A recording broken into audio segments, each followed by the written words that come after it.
السلام علیکم ورحمۃ اللہ وبرکاتہ۔ میرے محترم ناظرین، محرم شخص اپنے بال کب منڈائے گا؟ یعنی اگر کسی شخص نے حج یا عمرے کا احرام باندھ رکھا ہے تو وہ اپنے بال کب تک منڈا سکتا ہے؟ اس کا جواب یہ ہے کہ محرم شخص حلال ہونے کے بعد ہی اپنے بال منڈا سکتا ہے، حلال ہونے سے پہلے اپنے بال نہیں منڈا سکتا۔ لیکن اگر کسی شخص نے حلال ہونے سے پہلے ہی اپنے بال منڈا لیے تو ایسے شخص کا حکم یہ ہے کہ اگر اس نے سر یا داڑھی کے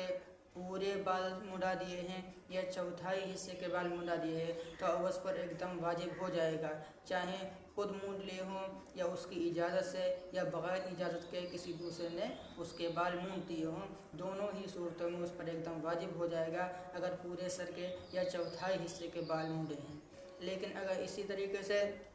اگر بغل کے بال صاف کیے ہیں یا زیر ناف بال صاف کیے ہیں، اگر پورے عضو کے بال صاف کر دیے یا چوتھائی حصے کے بال صاف کیے ہیں تو اس صورت میں بھی اس پر ایک دم واجب ہو جائے گا۔ لیکن اگر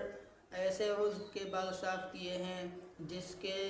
عضو کے بال عموماً عام طور پر صاف نہیں کیے جاتے، جیسا کہ پنڈلی ہے یا سینہ ہے وغیرہ، اگر ان عضو کے جس عضو کے بال عام طور پر صاف نہیں کیے جاتے ہیں، ایسے عضو کے بالوں کو صاف کیا ہے تو اب اس پر جو ہے صرف ایک صدقہ واجب ہوگا، دم واجب نہیں ہوگا۔ اس لیے محرم شخص کو چاہیے کہ اگر بال منڈانے ہیں تو حلال ہونے کے بعد ہی اپنے بال منڈائے۔ السلام علیکم ورحمۃ اللہ وبرکاتہ۔